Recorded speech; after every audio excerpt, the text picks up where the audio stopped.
Imaginemos por un instante la entrada de una caverna inmensa, una brecha oscura altísima en la cara de una montaña de roca viva. Es de noche. Hace un frío de esos que calan hasta los huesos. Ujú, de los que corta la respiración, totalmente. Exacto, de esos. Y desde la negrura más absoluta del interior de esa cueva, una voz ofrece una invitación amable para entrar. Una voz que dice: adelante, pasa, toma asiento y descansa. Claro, y el instinto humano más básico, con las piernas destrozadas por la ascensión y temblando de frío, pues te pide aceptar, ¿verdad? Te pide entrar al calor y sentarte. Lógico, pero ojo con esto, porque las reglas de supervivencia milenarias de este lugar dictan que si alguien cruza ese umbral y se atreve a sentarse ahí dentro, es muy probable que no vuelva a ver la luz del sol jamás. Bienvenidos y bienvenidas a una nueva inmersión profunda. Una inmersión que, advierto ya, viene cargada de oscuridad. Sí, hoy vamos a dejar muy atrás esa visión moderna, casi aséptica que tenemos de la naturaleza. Esa idea de que el paisaje es, bueno, un decorado inerte que simplemente miramos por la ventanilla del coche los fines de semana. Totalmente de acuerdo. Porque si analizamos la enorme pila de fuentes que tenemos hoy sobre la mesa, nos damos cuenta de que para la cosmovisión vasca antigua, la montaña no era un simple accidente geográfico. O sea, era una entidad viva, una entidad que respiraba, que exigía respeto absoluto y que muchas veces daba verdadero terror. Daba pánico. Hoy no vamos a repasar cuentos infantiles junto al fuego. Quienes nos escuchan deben tenerlo claro. Tenemos ante nosotros textos antropológicos muy densos, las impresionantes recopilaciones del etnógrafo José Miguel de Barandiarán y una infinidad de tradiciones orales. Una barbaridad de testimonios vivos, sí. Y nuestra misión, el objetivo de esta inversión, es cruzar todos estos datos para entender el centro absoluto de esa mitología milenaria. Hablamos de la figura implacable de Mari. Así que vamos a bajar a la oscuridad de la cima para desentrañar su verdadera naturaleza. Y bueno, la primera pregunta es casi obligada al asomarnos a este abismo. ¿Quién o qué habita exactamente ahí abajo? Pues a ver, lo primero que dejan clarísimo todas y cada una de las fuentes es que Mari no es un espíritu del bosque juguetón, no es un genio menor ni una hada madrina, es la deidad suprema, La jefa absoluta, digamos. la jefa, exacto. Hablamos de una entidad antiquísima, o sea, muy anterior al cristianismo e incluso muy anterior a la llegada de los dioses celestes indoeuropeos a la península. Mari es literalmente la personificación misma de la tierra, lo que en euskera se denomina Amalur, la madre tierra. Madre tierra. Pero lo que me resulta fascinante leyendo los textos es su capacidad inabarcable de metamorfosis. No es magia barata de cuento. Es, digamos, la demostración de que controla todo a su alrededor, los 4 elementos. Claro, es que sus formas son infinitas. No tiene un solo cuerpo. Sí, las descripciones visuales son espectaculares. He leído en los apuntes que a veces, bueno, se la ve como una mujer de una belleza sobrecogedora, peinándose eternamente con peines de oro macizo en el mismísimo umbral de su caverna. Sí, esa es la forma más humanizada, por así decirlo. Pero otras veces es algo muchísimo más salvaje, mucho más visceral. A ver, cuenta. Pues, por ejemplo, puede manifestarse como un árbol gigantesco envuelto en llamas, o como una nube blanca y densísima. O, y esto da bastante miedo, cruzando el firmamento nocturno con la forma de una hoz de fuego que va dejando chispas ardiendo a su paso. ¡Ostras! Y eso sin contar que adopta formas de animales de poder, claro. Un buitre enorme, un carnero negro o un caballo desbocado. Ojo con esa imagen de la hoz de fuego rasgando el cielo oscuro. O sea, es algo que paralizaría a cualquiera en mitad de la noche en el campo. Pero fíjate, más allá de la estética que es brutal, lo que me vuela la cabeza de esta investigación es su estricto código ético. Ah, la justicia de Mari. Sí, exacto. Mari tiene un sistema judicial propio que los antropólogos denominan la regla del no. ¿Cómo funciona exactamente esto? Porque me ha parecido terrorífico. Es un concepto brillante, pero sí, aterrador. A ver, Mari aborrece, por encima de todo, el orgullo humano, la mentira y el robo. Y la tradición oral tiene una frase lapidaria para esto. Dicen, lo dado a la negación lo lleva.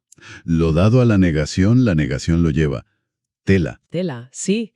O sea, imaginemos que alguien tiene, pongamos por caso, 100 ovejas, pero por avaricia o por pura soberbia, miente y dice públicamente que solo tiene 80, para no pagar tributos o para aparentar pobreza, lo que sea. Vale, oculta 20 ovejas. Exacto. Pues Mari interviene directamente.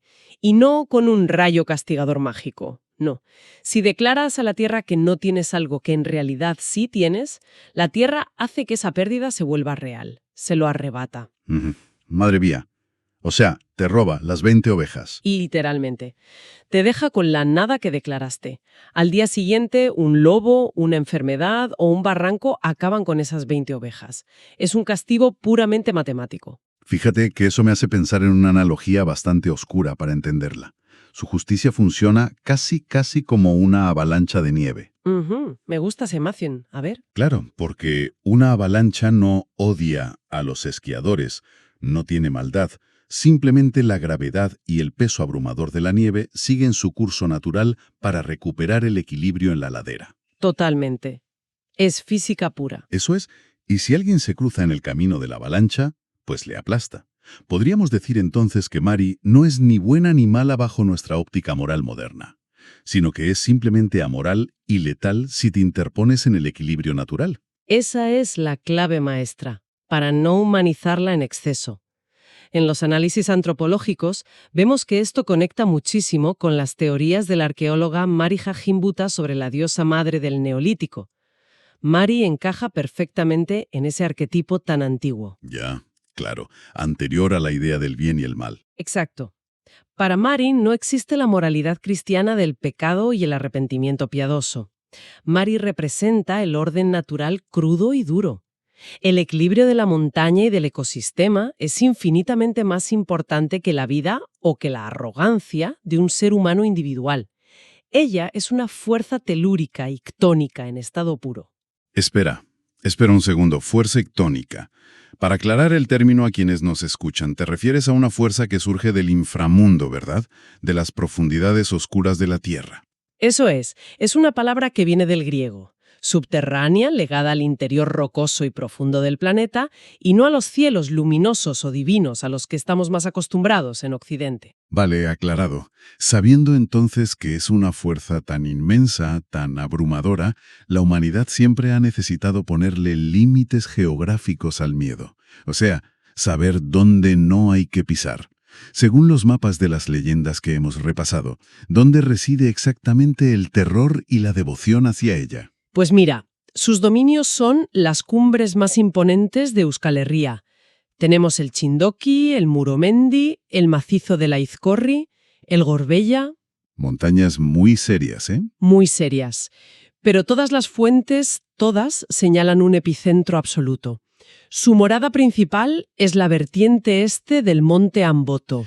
El Amboto, palabras mayores. Sí, allí está la cueva principal, la famosa Mariúrrica Cóvea, la cueva de Mari. Y ojo, no es un sitio para ir de paseo dominguero. Es una grieta oscura, enorme, situada a unos 1200 metros de altitud, justo sobre un precipicio de roca vertical que quita el aliento solo de mirarlo. ¡Qué vértigo! Y por lo que veo en las recopilaciones de los mitos ligados a la meteorología, el clima de toda la región es básicamente rehén de donde decida instalarse ella en cada momento. Totalmente. Es que ella es el clima.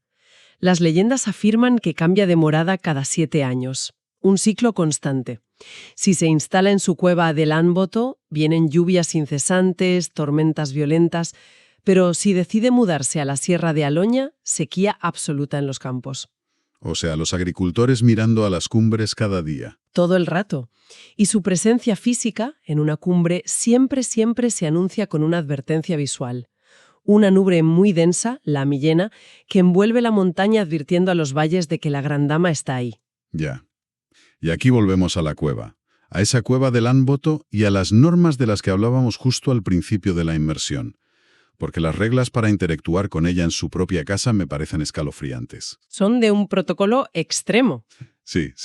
A ver, si alguien entra a su morada, primero, tiene que hablarle obligatoriamente de tú, usando el trato familiar en euskera, elika.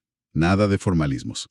Exacto, de tú a tú. Segundo, y esto es lo que mencionamos antes, está terminantemente prohibido sentarse aunque ella, con aspecto de señor amable, insista 1000 veces en que te sientes a descansar. Si te sientas, te quedas para siempre. Eres suyo. Y la tercera, la más agobiante para mí. Hay que salir de la caverna caminando hacia atrás, arrastrando los pies en la oscuridad del suelo pedregoso, sin darle nunca, jamás, la espalda a la diosa hasta haber salido del todo a la luz del día. Y no te olvides del perro guardián, por así decirlo, Cecengrori. Uf, Sesengorri. Cuenta eso. Es una entidad bestial que patrulla la entrada del inframundo. Toma la forma de un enorme toro, o a veces un novillo rojo, que escupe fuego real por la boca y por las fosas nasales. Su único trabajo es ahuyentar a los intrusos o a los pastores demasiado curiosos. Madre mía. A ver, poniéndonos en la piel de un habitante de aquellos valles hace, no sé, 1000 años. O sea, estas reglas tan milimétricamente específicas como no dar la espalda al salir de la grieta o rechazar la invitación a sentarte, suenan menos a un rito religioso y mucho más a tácticas de supervivencia pura y dura. Claro, de supervivencia física. Es que, piénsalo, no es exactamente así como te comportarías frente a un depredador letal acorralado en la oscuridad de una gruta. Mantienes el contacto visual, no haces movimientos bruscos y retrocedes lentamente sin darle la espalda. Perfección. La montaña era sagrada, sí, pero innegablemente hostil y peligrosa. Ya, no perdonaba un error. Cero. Esas reglas que pasaban oralmente de padres a hijos son una metáfora brutal de la alerta humana. Reflejan esa tensión muscular constante que el ser humano antiguo debía mantener frente a fuerzas de la naturaleza incontrolables. Darle la espalda a la oscuridad de la cueva es literalmente darle la espalda al abismo, y el abismo te come. Brutal. Vale, la cueva es la roca. Es el útero frío, húmedo y estático de la tierra. Pero claro, en las fuentes hay constantes referencias a cosas que caen del cielo. Grandes tormentas eléctricas, vendavales, el pedrisco arrasando las cosechas. ¿De dónde sale esa chispa, ese fuego aéreo, si Mari es fundamentalmente la piedra subterránea? Ahí es donde entra en escena el consorte, Sugar. Sugar, que tiene otros nombres también, ¿no? Sí, dependiendo de la zona o del valle, los textos lo llaman Maju, Sugoi o Suarra, pero la raíz etimológica de su nombre ya nos dice todo lo que necesitamos saber. Mezcla la palabra suje, que es serpiente, ar, que es macho, y su, que significa fuego. Serpiente macho de fuego.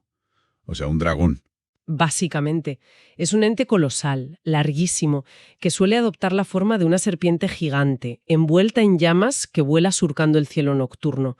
Y es, como decíamos, la pareja cósmica de Mari. Y he leído, ojo a este detalle, que se encuentran puntualmente los viernes, lo cual no es para nada un detalle menor en esta mitología. Para nada. El viernes es importantísimo. El viernes es el día sagrado del mundo pagano antiguo en esta zona. Es el día consagrado a los aquelarres. Ese día, Sugar abandona sus propias cimas en la tierra y sube volando al encuentro de Mari en las cumbres de Lamboto o de Murumendi. ¿Y qué pasa cuando se encuentran? Pues que esta unión no es algo, digamos, místico, invisible y silencioso. La cópula entre el principio terrestre y receptivo, que es Mari, y el principio celeste, masculino y ardiente, que es Sugar, es una explosión tremenda. O sea, un choque de trenes a nivel climático. Exacto. Se manifiesta violentamente en el mundo humano como tormentas eléctricas espectaculares y vientos huracanados. Es, en esencia, una lluvia seminal que fecunda la tierra. Una fertilidad necesaria, aunque a veces asuste a los humanos y destroce cosas. Fíjate en el brutal contraste cultural con nuestra era. O sea, hoy en día, el viernes 13 o el viernes en general en muchas culturas occidentales fue marcado históricamente por la religión dominante como un día de mala suerte, un día de brujería oscura, de cosas turbias que evitar. Sí, el día del mal. Eso es. Pero aquí, en esta cosmovisión antigua, el viernes es la explosión máxima de la vida, de la fertilidad cósmica. Y fíjate también en la propia figura del dragón. Esto es clave. En la mitología cristiana o indoeuropea clásica, que todos conocemos, el dragón es el mal absoluto, es el demonio. Es la bestia que San Jorge o el arcángel San Miguel tienen que atravesar heroicamente con una lanza para salvar a la princesa. Claro, el enemigo a abatir. Pues en la cosmovisión vasca antigua, Sugar no es el enemigo de nadie. Es el amante deseado. Es un elemento vital y necesario para que el mundo siga girando. Su fuego penetra en la tierra y regenera la vida de los campos. Qué bonito eso. O sea, no hay guerra. No hay guerra de sexos ni dominación de los cielos sobre la tierra. Hay una dualidad complementaria perfecta. El fuego fecunda la cima oscura. De hecho, en algunas leyendas medievales fascinantes, este ser, Sugar, engendró nada menos que a Joaún Suría, que es el mítico primer señor de Vizcaya, con una princesa humana. Así que es una fuerza creadora indiscutible, creadora de linajes incluso. De locos. Ahora, lógicamente, de esta colisión tan bestial entre la tierra y el fuego, entre Mari y su consorte dragón, nacen consecuencias. Nacen sus hijos. Y las fuentes nos hablan de unos gemelos muy particulares, Atarrabi y Miquelats. Uy, sí, y aquí es donde los mitos nos regalan una psicomaquia absolutamente asombrosa. Pausa rápida. Psicomaquia. Vamos a definirlo. Te refieres a una batalla interna, como la lucha entre el bien y el mal dentro del alma humana o dentro del propio universo. Exactamente. Una lucha de fuerzas opuestas. Las leyendas nos cuentan que estos gemelos nacieron con naturalezas totalmente contrarias. Uno la luz, el otro la oscuridad. Y en su juventud fueron enviados a estudiar artes oscuras y conocimientos arcanos profundos a la cueva de Etzai. Etzai, que viene a ser como una especie de genio del inframundo o el mismísimo diablo en versiones más modernas, ¿no? Ujú. Sí, una figura siniestra de conocimiento prohibido. Allí los gemelos aprendieron magia, los secretos de las tormentas, el control de los elementos. Pero claro, la matrícula de esa escuela era un poco alta. El pago por esa educación suprema exigía que, al terminar, uno de los dos hermanos debía quedarse como esclavo en las tinieblas de la cueva para siempre. Un sacrificio aterrador. Y el destino dictaba que Miquelats, el caótico, iba a ser el condenado.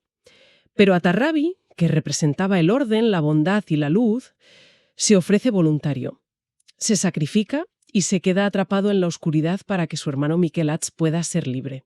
Aunque he leído que hay otras versiones en zonas del Pirineo sobre este escape, ¿verdad? Sí, sí. Otras versiones orales muy poéticas cuentan que Atarrabi logra huir de la cueva de Etzai corriendo hacia la luz del sol, pero en el último momento la puerta de piedra se cierra y le atrapa. La sombra. Ostras. Se queda sin sombra para el resto de su vida, como marca de su paso por el inframundo. El caso es que, tras esto, Atarrabi se asimila con la llegada del cristianismo. La tradición dice que se convierte en cura, trae la agricultura, la civilización, la medicina, El buen chico, vamos. pagano, libre por las montañas, dedicándose a levantar nubes destructivas y pedrisco junto a su madre, Mari. A ver. Aquí necesito parar y hacer de abogado del diablo. Porque esto me rompe los esquemas por completo. O sea, si Miquelats es el gemelo oscuro, el que manda tormentas que destruyan las cosechas por las que los campesinos se dejan la espalda trabajando, Ujú. ¿por qué Mari, siendo la figura de la Madre Tierra, la fuerza suprema y protectora que da la vida, acoge a Miquelats en su cueva? ¿Por qué le ayuda a fraguar tormentas en lugar de aniquilarlo o desterrarlo? Desde una óptica moderna, donde la deidad buena elimina al mal para proteger a la humanidad, esto no tiene ningún sentido lógico. Ya, claro. Pero es que aplicar esa óptica moderna judeocristiana es el gran error al analizar a Mari. Miquelats no es el diablo maligno y gratuito que hace el mal por hacer el mal. Entonces, ¿qué es? Miquelats es la transgresión necesaria, es la furia indómita de la naturaleza que impide que la humanidad se acomode, impide que olvidemos el respeto y el miedo que le debemos a la montaña.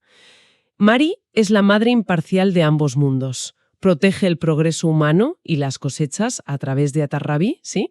Pero también alimenta el caos destructivo y salvaje de Miquelats. Es decir, necesita a los dos.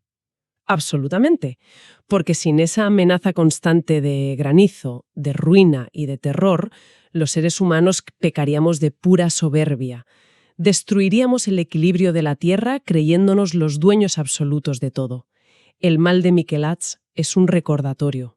Es una lección de humildad a base de pedrisco en la cabeza. Exacto. Increíble. Pero claro, Mari y su tormentosa familia no viven solos en un monte vacío. La montaña respira y, según las recopilaciones, está densamente poblada por otras entidades que coexisten en este mismo ecosistema tenebroso. Hablemos de esa periferia mítica. Es un mundo riquísimo y llenísimo de vida oculta. Podemos empezar por las Sorguiñacs. Las brujas. Bueno, hoy en día traduciríamos la palabra directamente como brujas y nos imaginaríamos a ancianas con verrugas haciendo pactos con Satán, pero las fuentes antropológicas vascas más antiguas nos hablan de algo distinto. No eran brujas de cuento malignas, eran las sacerdotisas consagradas de Mari. O sea, figuras de autoridad comunitaria. Totalmente. Eran herbolarias, curanderas, las comadronas de las aldeas rurales que mantenían viva la voluntad de la diosa y presidían los verdaderos ritos de fertilidad en los claros del bosque durante los aquelarres. Y luego, si bajamos de la cumbre a los valles, si nos acercamos a los ríos y a los arroyos en la penumbra del atardecer, nos encontramos a unas criaturas que a mí personalmente me parecen fascinantes por lo profundamente paradójicas que son. Las Lamiak. ¡Ay, las Lamiak! Son maravillosas, entidades de una belleza deslumbrante, como ninfas o sirenas de agua dulce. Pasan las noches en las orillas peinando sus largos cabellos con peines de oro. Pero tienen un pequeño detalle inquietante. El tren inferior, ¿no? Sí, si les miras hacia abajo, no tienen pies humanos. Tienen patas de pato, palmípedas, o en algunas zonas pezuñas peludas de cabra. Claro, el recordatorio animal. Y hay algo en los textos sobre estas criaturas que me llama poderosamente la atención. Las Lamiak pueden ser seres terribles y muy vengativos. Hay una leyenda documentada en Luzaide, en Valcarlos, donde al ser engañadas u ofendidas por un aldeano, reaccionan cubriendo todos sus campos de cultivo con rocas gigantes en una sola noche, arruinándole la vida y las tierras para siempre. Tienen mucho poder, ¿sí? Sí, poder destructivo, pero luego está la famosísima historia del caserío Paris, que esto es de película. Por lo visto, un grupo de Lamiak entraba noche tras noche a la cocina de este caserío, molestando a las costureras y exigiendo de forma muy pesada raciones de urimbrosca, manteca hirviendo. Grasa pura. Sí, grasa de cerdo frita. Hasta que el dueño de la casa, harto de tener que darles de comer a estos monstruos cada noche, agarra la sartén del fuego y les arroja el aceite y la manteca hirviendo a la cara, quemándolas y desatando su venganza maldita.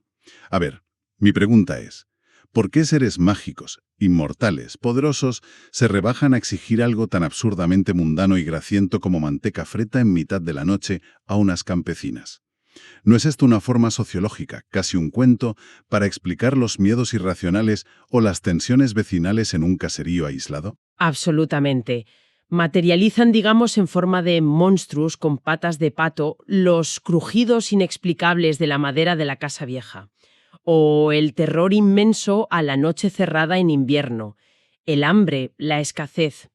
Pero fíjate en un detalle fundamental de cómo funcionaba esta jerarquía mítica. Ni las Lamiak ni el Basajeyun. El Basajaun, claro. Ese señor del bosque inmenso, peludo y salvaje. Ese mismo. El que avisa a los pastores con un rugido de que vienen los lobos. Pues ni el Basajaun, ni los gentiles, que son esos gigantes preindoeuropeos que lanzaban rocas y construían los dólmenes de piedra, ninguno de estos seres son sirvientes directos de Mari. O sea, no reciben órdenes de ella. No forman un ejército sometido a la reina. No, son autónomos, son, al fin y al cabo, extensiones vivas de la propia naturaleza que Mari gobierna a nivel macro. Son, por decirlo de alguna manera, la fauna endémica de ese mundo sobrenatural. Qué buena definición. Fauna mágica. Claro, igual que un pastor en la montaña acepta que tiene que convivir con la amenaza de los osos o los lobos de carne y hueso, los campesinos antiguos entendían que estas entidades, por pura antigüedad y derecho de piso, exigían su propio espacio. Un respeto de convivencia. Exacto, exigían sus pequeños tributos en forma de comida en la puerta o de silencio al pasar junto a un pozo para que dejaran en paz a la comunidad humana. Bueno, pues todo este ecosistema oscuro, salvaje, profundamente enraizado en la roca viva de la montaña, inevitablemente termina chocando de frente, de una forma brutal, con la maquinaria arrolladora de la llegada del cristianismo. Un choque tectónico de dos mundos. Sí, que cuentan exactamente las fuentes históricas sobre lo que ocurre cuando intentas imponerle la cruz de una nueva religión a una diosa que, bueno, que es la montaña misma. Pues resulta en un proceso de asimilación, pero también de resistencia dramática muy intensa. Hay un relato tremendamente emblemático en los archivos, la leyenda de Murumendi, en Beasain. A ver, ¿qué pasó allí? Las voces populares cuentan que una mujer de profundo y misterioso origen pagano, asimilada en las leyendas a la propia figura de Mari, bajó al valle, se casó con un hombre mortal y tuvo 7 hijos con él. Todo iba bien hasta que llegó el momento de integrarse en la sociedad cristiana. Ella se negó en rotundo a que el cura bautizara a sus hijos. La primera gran fricción teológica en casa. Total. El marido, que, imagínate, estaba aterrorizado por la presión social y el castigo de la nueva religión del pueblo, intentó atarla con cuerdas para llevarla a la iglesia por la fuerza y bautizarlos a todos. Y ahí es donde explota la naturaleza de ella, claro. En ese instante exacto de violencia humana y de sumisión impuesta a la fuerza, ella reveló su verdadera naturaleza divina. Se envolvió en llamas vivas de pies a cabeza, rompió las ataduras pesadas como si fueran de papel y huyó volando hacia las peñas escarpadas e inaccesibles de Murumendi. Y al alejarse, gritó una frase que quedó grabada a fuego en la memoria popular de los valles. Gritó: «Mis hijos para el cielo y yo ahora para Muru». Ostras. Es una rebelión espectacular. Es como decir, yo no me rindo ante vuestro Dios. Yo me vuelvo a la roca inmemorial de la que salí. Mis hijos son vuestros, pero yo soy de la montaña. Una declaración de independencia pagana absoluta. Pero claro, este acto de rebeldía mítica no borró su figura de la mente de los campesinos, ni mucho menos. La devoción, el miedo a Mari, siguió latiendo bajo el cristianismo. Para nada se borró. De hecho, la pervivencia de Mari es fascinante y te diría que a veces tiene unos tintes de ironía maravillosos. ¿En qué sentido? Pues Barandiarán y otros estudiosos documentaron con testimonios reales que incluso hasta no hace tantos siglos, en épocas de sequía severa o cuando había un temor inmenso a grandes granizadas que arrasarían la cosecha, pasaba algo increíble. El mismísimo párroco del pueblo, el representante oficial de la Iglesia Católica, se veía obligado por la presión desesperada de sus vecinos a subir andando por la ladera escarpada. Obligado por su propio rebaño. Sí, subía desafiando el frío con los ornamentos de cura hasta llegar a la misma boca de la tenebrosa caverna de Mari, y allí, temblando en la entrada de la cima, oficiaba una misa católica oficial como si fuera una ofrenda desesperada a la diosa antigua de la montaña, para aplacar su furia. Además, en zonas rurales como Cortezubi, en la más absoluta clandestinidad de la noche, las familias seguían subiendo para dejar carneros negros vivos atados en la entrada de la cueva como tributo directo. Buf, es que hay que detenerse un segundo a visualizar esa escena surrealista. El cura del pueblo, temblando de frío en lo alto de la montaña pelada, frente a un abismo negro que huele a azufre, recitando latín de memoria para intentar calmar a una diosa pagana milenaria. Es una estampa brutal, sí. Es la rendición absoluta del nuevo orden. Demuestra sin ninguna duda que, frente a una granizada inminente de nubes negras que va a aniquilar la cosecha y a quitarle el pan de la boca a los niños en invierno, el luminoso y distante cielo cristiano se percibe de pronto muy, muy lejano y sordo. Mientras que la cueva de piedra húmeda de la diosa que está bostezando amenazante a escasos metros de tu pueblo es terriblemente real, urgente y física. Esa es la mecánica pura y dura de cómo se forja el sincretismo en el mundo rural. La Iglesia, con todo su poder institucional y sus dogmas, sencillamente no pudo erradicar a Marí. Era imposible, porque ella era un concepto demasiado vital, demasiado apegado a la supervivencia material y agraria del pueblo vasco. ¿Y qué hace la diosa ante esto? ¿Se esconde, imagino? Se adapta. como el agua de sus propios manantiales. Las fuentes mencionan algo precioso, y es que a Mari le encanta el camuflaje estético.